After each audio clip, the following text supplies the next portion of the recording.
All right, we're back. We got a special guest. He is the man behind the kit for the Humble Pie Legacy band. Go see him now. It's the one and only Bobby Marks. Hey, Bobby. Hey, what's up, Jay? How are you, brother? Good to see you. Good to see you, man. So you're up in the Hamptons, I understand. Yes, I am. I'm in the Hamptons. It's frigid cold New York, man. It's not beach weather today, huh? No, it looks like it should be, but it's not quite. I think another couple of weeks, and then we'll be all heading to the beach. Okay, good. Now, how long have you been living up there? I've lived in the Hamptons my whole life. Oh, wow. Okay. Yeah. So Because we always hear it about the big parties, the celebrities, the all of that, you know. all So true, all yeah, true, I'm sure all it's true. They don't let happening. they don't let me into those parties anymore, but all true. you gotta you gotta crash them, the wedding crashers. Okay, Yeah, well you got to let's talk choose. let's talk about Humble Pie Legacy, because I know growing up you're a huge fan of the mighty Humble Pie, rocking the Yeah, Fillmore, smoking, eat yeah, it, you know, yep, rock yep, on, all the great albums. yeah, Jerry Shirley, Peter Frampton, Greg Ridley, Clem Clemson, and the one and only Steve Marriott, probably one of the top 5 voices ever in rock and roll. Um, yes. talk about talking about taking your love for Humble Pie and putting it into this fully sanctioned, official Humble Pie band that is Yeah. giving people that saw the original Pie a treat, and those that were too young or weren't in the right area at the right time to see the original band. Here we go. It's the next best thing. Talk about how proud you are to be a part of the legacy. Well, I think proud doesn't even do it justice how I feel and how everyone feels that's in the band. If you think back you can go right down the line. Everybody you just named are iconic players who were collectively an iconic band. And I do believe that they were on a trajectory to be Led Zeppelin big, Rolling Stones big. It was that good. The music was that good. I was young, and I remember starting my first band, and it was with a couple of brothers, and they were both guitar players. And they were taking lessons from an older guy who was really, really, really hip and really musically savvy.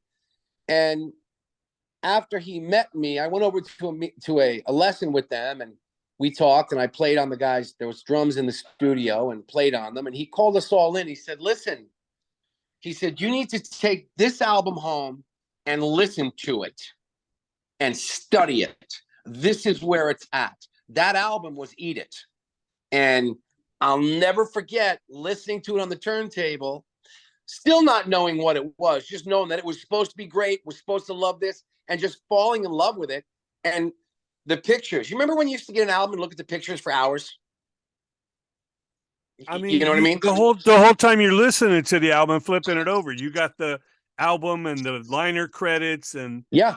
Yep. hopefully the inside sleeve had graphics and pictures. I mean, Yeah. you would just Everything. pour over it and absorb it. Yeah. And then over the years, as you mature as a player and grow into adulthood in this thing, and you've got, okay, so I'm singling out Jerry Shirley now, and I'm listening to his iconic grooves and his great fills and everything he does, and that slow, sexy, slithering thing that he brought to the table that just a few drummers did. And I don't think I have to name them. I think we all know who they are. But years later, fast forward to 2018, and I get the call. And it was kind of secretive as to what it was going to be, but I was asked what my schedule was and if I was available, and didn't know really what it was going to be. And then shortly before rehearsals were scheduled with the original lineup that we did, as the new Humble Pie, it was told it's going to be billed as Humble Pie, and I was just absolutely blown away because I started delving into the material after the set list was given, and that live at the Fillmore, hey, that was a pretty good record, man. You know, listening to, funny, you get into situations where I'm listening to, something that I have to learn off that record, but I just let the record go because, okay, I know I have to learn that song, but my God, it's just all that good. So, picking up the nuances of Jerry's playing was very, very important to me.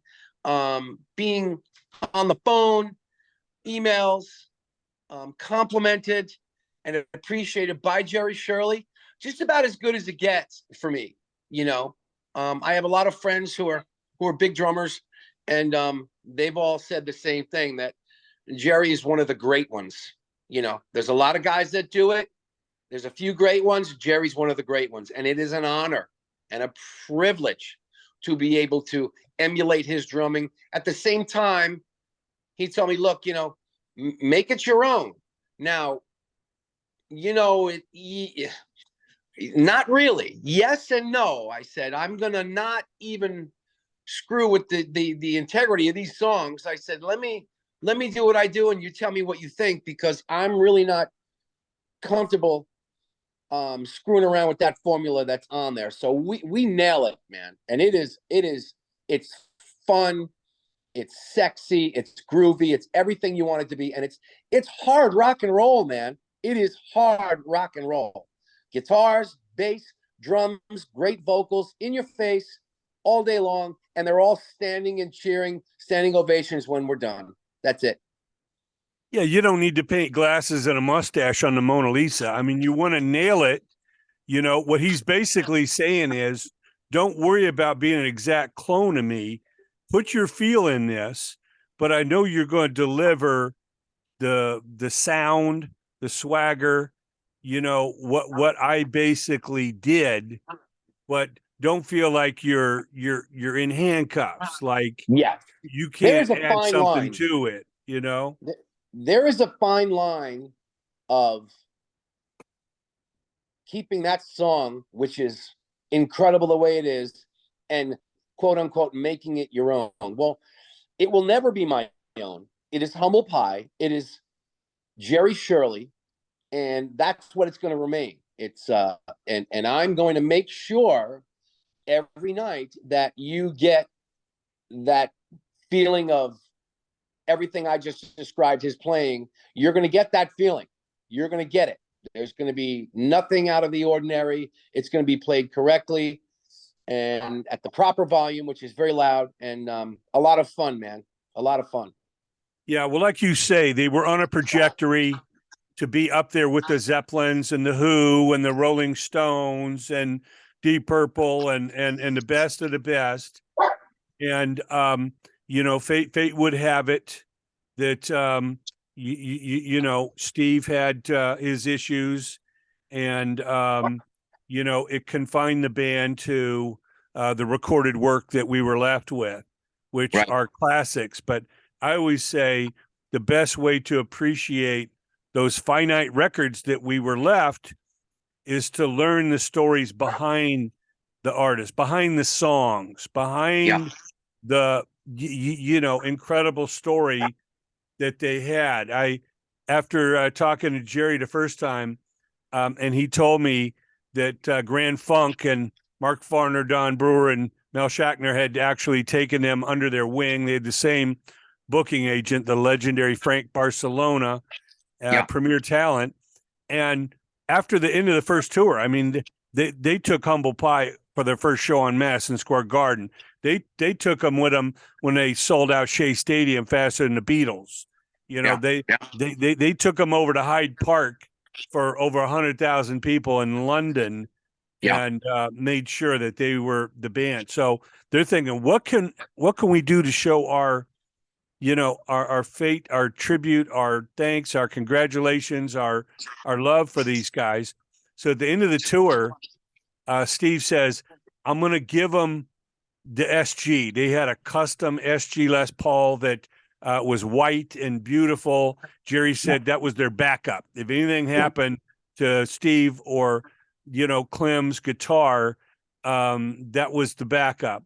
but they gave it to Mark, and I was doing an interview with Mark Farner, and I'm like sheepishly like, do you remember this guitar? I talked to Jerry Shirley. They gave you this guitar. Do you remember it? He said, do I remember it? He said, I played that religiously.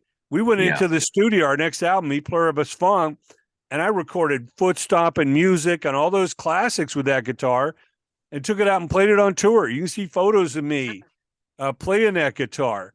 And I told that to Jerry this week, and he's like, oh, man, that's incredible. We had such a camaraderie between the band, especially with Mark Farner.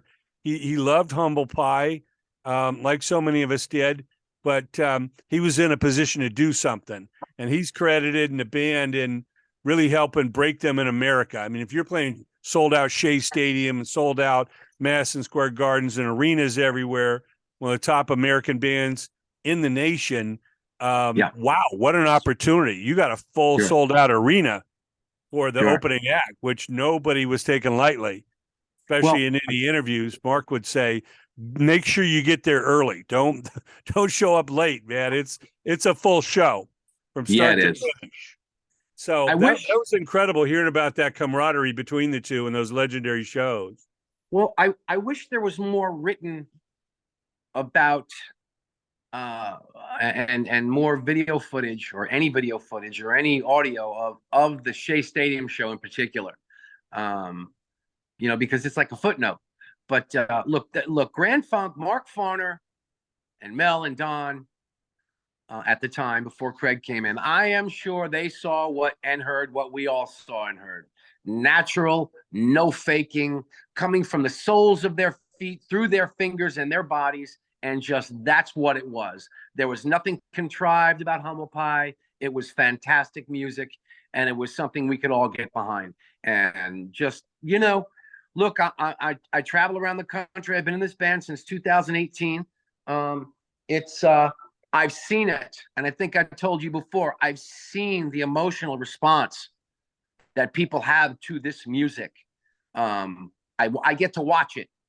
I get to look out from behind the drums and pick out a group of guys that are like, there it is. There's, oh my God. It's like, and I'm sure it's like that with a lot of bands. I really do. But I think people are really, really, really clamoring for Humble Pie. I mean, we've done the research since we've spoken last. We've signed with huge management, huge booking. They saw it. We see it. We all know that there's a hunger out there for it. There's a thirst out there for it. And we're going to bring it to them and bring it to them correctly. And that's all I can say about it. I mean, it's just like, it's all laid out for us. I mean, let's play this beautiful, fantastic music. And, let's see the dad with his 18-year-old son, giving him the elbow in the audience, like, see, here it is. See, there it is. It's like during 30 Days in a Hole or Doctor or any of their classics. You see people's reaction. I had a guy, and I'm not exaggerating, I had a guy taking a picture with us. He started crying. And I was like, whoa, this is way bigger than anything I thought. Like I said, and that's when I realized, I'm not imagining this. The connection that these Humble Pie original fans, new fans, casual fans, the connection they have with these songs and these original members is second to none. They have an army, and they haven't been together for God knows how long. They have an army, and they want to come out in full force. Well, no question. I mean, you got the original fans like myself. I saw them on the Street Rats tour in '75. Mm-hmm. But then they broke up and came back with a slightly different lineup, with the Fool for a Pretty Face phase with Bobby Tinch and all that. Yeah. But so some of the original fans haven't seen the band for 45 years, 40 some years, you know. I just was with the guys from Angel the other day. They did that marathon tour with the Bobby Tinch lineup. And it was, of course, Humble Pie, Angel, and Frank Marino and Mahogany Rush, if you can imagine that. And Angel just came out in jeans and T-shirts. They were kind of floundering that Casablanca was kind of about to dissolve their label. Fortunately, they had broken Kiss, but they couldn't quite break Angel. And they said, F it. We're going out without the stage props, without the costumes. We're just going Yeah. to play our songs, you know? Yeah. But Yeah. Felix Robinson, the bass player, told me, he said, man, he said, I got a picture of Steve Marriott and Bobby Tinch, and it's one of my prized possessions. I got Sure. it up in my home, and I think back of that fondly. And Yeah. then you have like you say, the people that saw maybe one of the later incarnations with Jerry and Greg, or haven't seen him for 35, 40 years. Right. And then you have everybody that has heard them, loved them, and say, God, I wish I was younger. I wish I was in the right place at the right time to see, you know, this band originally in the 70s. Right. So all of those people, you're fulfilling a dream. And like I say, this is no tribute band. This is the real deal. Jerry Shirley approved 1000% Humble Pie, you know, celebration. This is Yes. the legacy band. And Yes. talk a little bit about your bandmates and like Dave Bucket Colwell, and of course Ivan Bodley and Jim Stapley, and Yeah. what they bring to the table. And if you're missing Steve Merritt, if you're missing Greg Ridley, if you're missing, you know, a Clem Clemson or Peter Frampton, what these guys are delivering. Okay. So let's start with Ivan. Okay. Ivan Bodley was Sam and Dave's music director for 15 years. Okay. That absolutely gets him the gig without playing a note. He's so rhythm and blues orientated. He's so in the pocket, so in the groove. He's playing Greg Ridley's stuff exactly as it needs to be played. Exactly as it needs to be played. He's fantastic, and you know, I've had the privilege of working with a lot of great bass players, but we had another bass player for the first two shows of this incarnation, going back to 2018. He was the wrong guy for one reason or the other. Not a bad guy, great player, just the wrong guy. Ivan came in, bang, that was it. Game over. Our engine room is solid, everything it's supposed to be. Dave Caldwell, who has done nothing but garner an incredible reputation as a rock guitar player, knows everybody. Everybody knows him. He was out with Bad Company, for 9 or 10 years, amongst other things leading up to that, and then after that. But what he brings to the table is that brand of guitar playing. You know, there's no room for shredding in this band. There's no room for a lot of stuff. It's got to be what it is, and you need to be strong at this type of rhythm and blues, at where it comes across rhythm and bluesy, at the same time really hard edged. Dave brings that 150%. His sound, his vibe, everything about it. Okay, so there you go. So you have the drummer, the bass player, and the guitar player, all perfect pieces. Now bring in Jim Stapley. Now, as far as I'm concerned, Jim has the toughest job of all. Okay, everyone's going to wonder about Steve Marriott. There will never be another Steve Marriott, correct? I mean, there will never be another Steve Marriott. This guy, Jim Stapley, stepped in and prepared and came in. There is not a better singer for Humble Pie legacy out there now. He's fantastic, incredibly talented, emotional when he sings, really bluesy, really cool, you know, just everything's great. And he's an not an average, not just to strap it on. He's an incredible guitar player. The guitar play between Dave Caldwell and Jim Stapley is out of this world. Now, we were a 5-piece until recently. We made a change to the lead vocal, and we parted ways with a guitar player. Jim comes on as the rhythm guitar player, and most importantly, lead singer. So the energy level has gone through the roof. The presence and the stage presence and overall vibe of the band is through the roof. We just spent 10 days together in January, rehearsing. We went to Atlanta. We all met up in Atlanta. Bucket came over. We all met up in Atlanta and loaded into a soundstage there for 5 days of rehearsals. And then after we broke down from rehearsals, went over to a really cool club and locked it out for 2 days and shot some promotional video stuff. And while we were there, we took new band photos and this, that, and the other thing, and got to know everybody. And I got to tell you, man, you know, the only bad part about this is we have to wait till September to start playing live, because when we left there, that band was on fire from its first note, from the first note we struck. So I know what's coming. We felt it. We saw it. Jim Stapley is absolutely incredible, phenomenal, incredible choice for the band. We're ready to go. Couldn't be better, could not be better set as a band as we are right now. Well, yeah, we've seen the video. It's absolutely electric. We know that Jim brings it. And like you say, nobody can be a clone of Steve Merritt. Forget about it. You know, just like a Jimi Hendrix or Stevie Winwood or Edward Van Halen, nobody is going to be that person. He's like on a Mount Rushmore somewhere.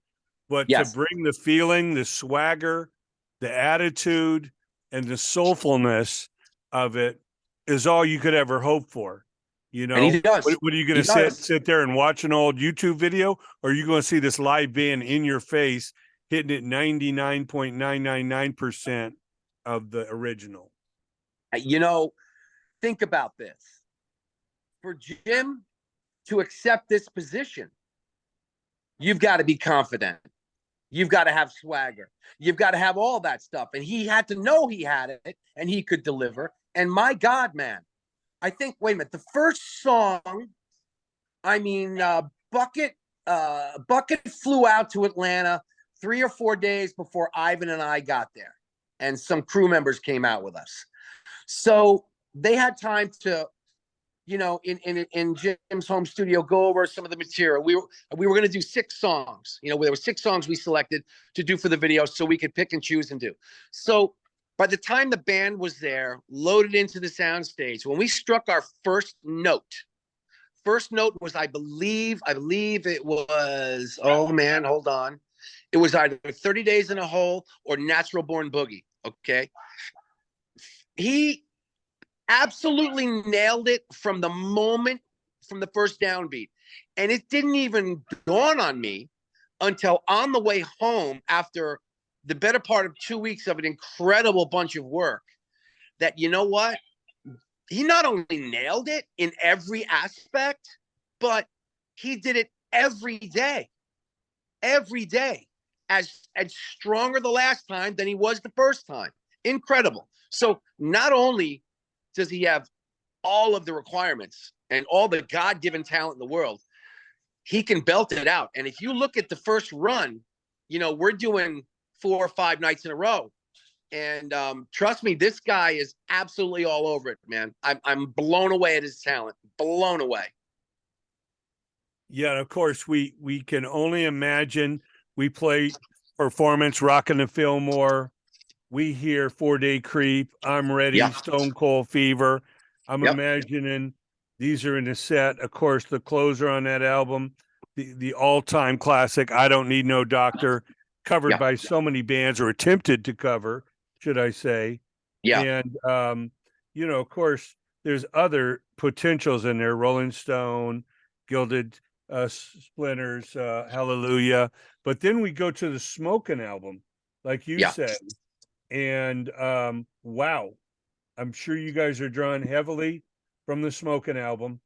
And well, there are things that we are adding some new material to this set that we've been wanting to do for a while, because oh, I'm sorry, did I neglect to tell you that Jim also plays keyboards?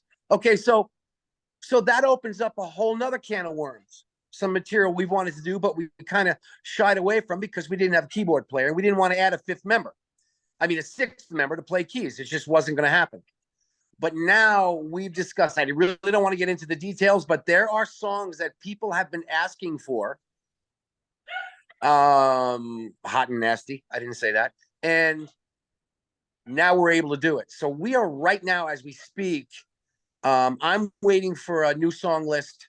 Ivan and I will be given the new song list within the next probably 3 to 4 days. So yeah, the set's not being reconstructed. All that stuff you just mentioned is being played. We're adding to it. And if we don't have time to add whole songs, we will add parts of songs that will make it worth doing. So how's that? It's going to be absolutely 100% on fire from the first downbeat to the last bit of the encore. That's all there is to it.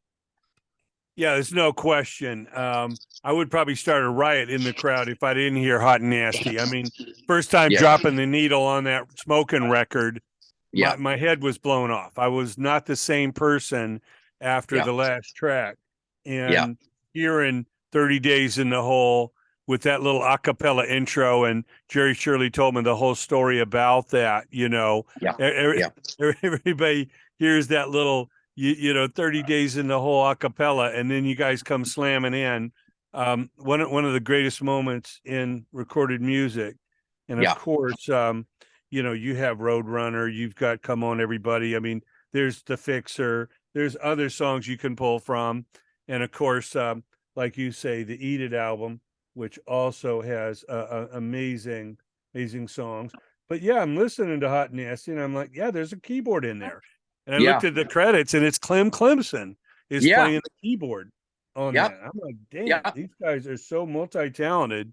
And if you listen to some of the live versions of Hot and Nasty, it's a whole keyboard intro. It sounds like almost a Sunday sermon. It sounds like it's going to be gospel, right?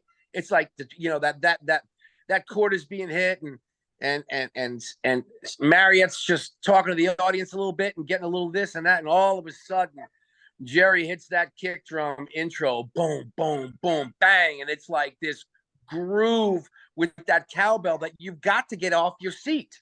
You've got to get out of your seat. So, these are the things that we're considering, because we really are taking this. We've been doing it again. I don't mean to be redundant. We've been doing this since 2018. We've gone through a lot of ups and downs. The COVID lockdown, we were getting ready to do another run.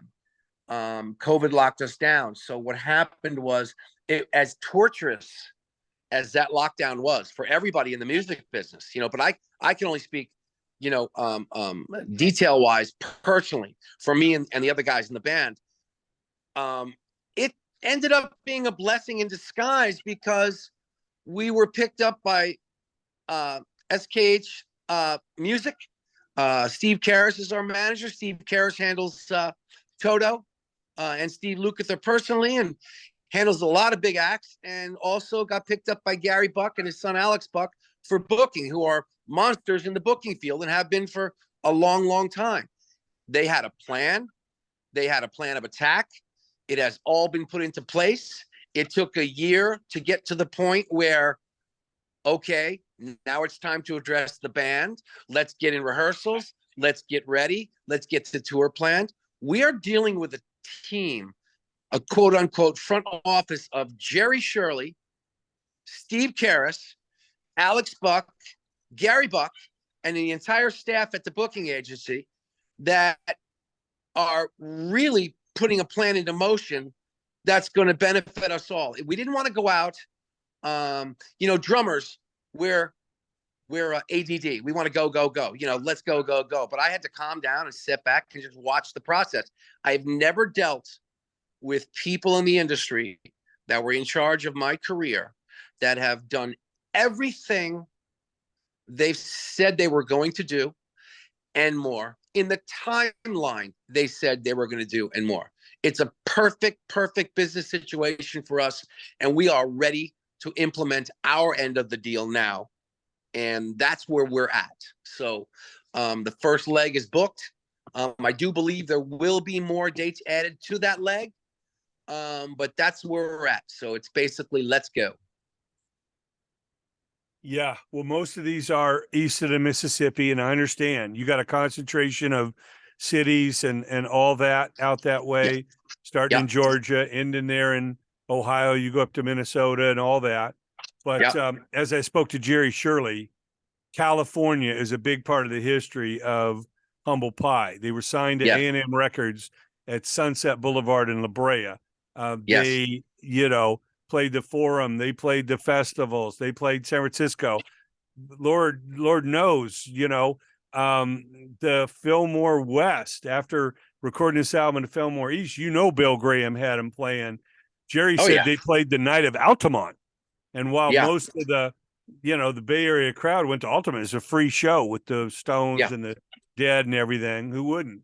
But, Bill had them right there playing Frisco, and of course up to Seattle and Vegas and Phoenix and San Diego. So we know the West Coast is waiting. I know they got the master plan.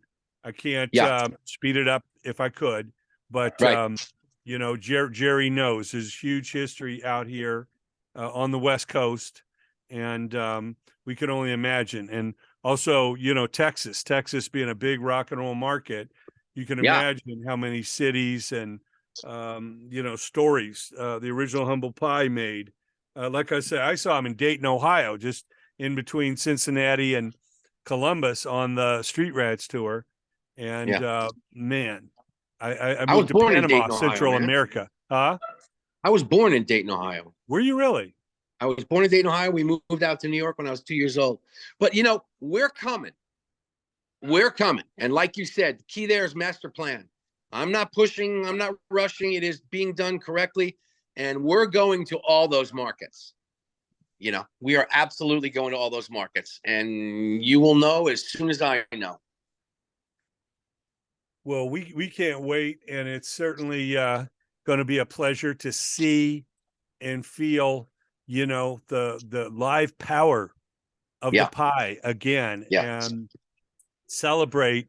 As we know, Kiss is on their farewell tour. Aerosmith is on their farewell tour. Skinner's on their farewell tour. If the bands haven't already broken up or retired, they're on their farewell tours. So I think this is going to be a part of the future where great people with the DNA, and I know Bobby Massano is got a Cream band with Ginger Baker's son, Kofi Baker. So I already know there's more of this coming, where it's there's a DNA, there's a line through the original band, but it's players that can kill it, not guys in a wheelchair that talk or deliver a fraction of what they did, but a band that can deliver what it was like, in the original incarnation. But do it today, and we can't wait. We're going to include the tour dates below this interview. Please check out the other interviews with Jen Stapley and, of course, Dave Bucket Caldwell and Ivan Bodley, and the one and only, the living legend, Jerry Shirley. And I always joke, Jerry's book is called The Best Seat in the House, and damn right he did. Can you imagine looking at that audience with Steve Marriott, Peter Frampton, Clem Clemson, Greg Ridley in front of you? I mean, man. He had a perspective nobody else did. Nope. And I talked to him about it. I think eventually he's going to come over to the States and come see us, and I'm sure we're going to end up over there also. There's a call for us in the UK. But I just listen. I can't wait to get in a room with him personally and just listen, because he's got so much knowledge. We talk about drums. Okay. And I've been struggling to find okay. You'll appreciate this. You know how much Jerry uses cowbell, right? Yeah. There's a lot of cowbell in the Humble Pie stuff. Now, I have been struggling to find the correct cowbell for 4.5 years. Okay. And I'm pretty good at what I do. And I didn't want it to be the big, there's a certain sound, especially that the English drummers, the British drummers had. They used smaller cowbells. It was a really, really high pitch. If you listen to the cowbell, it's a ting, ting, ting, ting. It's not a boom, boom, boom. So I wasn't going to bring a We're an American Band or mountain cowbell into, you know, the importance of humble pie, because it's very important in humble pie. So anyway, long story short, I'm talking to Jerry just last week on the phone, and I said, listen to the cowbell on the sizzle reel in 30 Days in a Hole. I think we finally nailed it. So he loved it, and we got into the conversation about what cowbell that was, which was given to him personally by Mr. Paiste himself, the patriarch of the Paiste cymbal business back in the late 60s or early 70s. They made it, it was a one-off made exclusively for him. Now, I have been looking for that. I can't get it. So I finally got one. It's going to work. But I'm also really good friends with Jerry's original drum tech, a guy named Ira Foreman, who's very, very connected in the New York. If you have a picture in the dictionary of incredible human being, Ira's picture is there. But anyway, Ira calls me and says, hey, I'm going through some of my old cases, and I found some drum keys, and I found this. I'm going to bring them for you, you know, when you guys start rehearsals and I come out, blah, blah, blah. I said, great. I said, do me a favor. Get back in those cases and see if you have that cowbell. But he hasn't found the cowbell yet. Well, I know it's coming. More cowbell is on the prescription. I got a yeah. fever for some cowbell. I'm telling you right now. Yeah, absolutely. So, no, our one and only guest is Bobby Marks. You're going to see him behind the kit in the mighty Humble Pie Legacy. Go see him. Enjoy it. Tell your friends. This does not happen every day. You want to go out. You want to pack these venues. You want to do the meet and greet. You want to meet these guys. You know, bring some, bring some merch, man. Even though, they're a lineage through the original band, they'll sign it. They'll sign whatever you have, because they know what those albums mean to you. And Jerry Shirley is telling you, this is the official, this is the one and only salute to Humble Pie. And Bobby, we can't wait to hear more. Thank you so much for joining us. Excellent. Thank you, man. Bye-bye.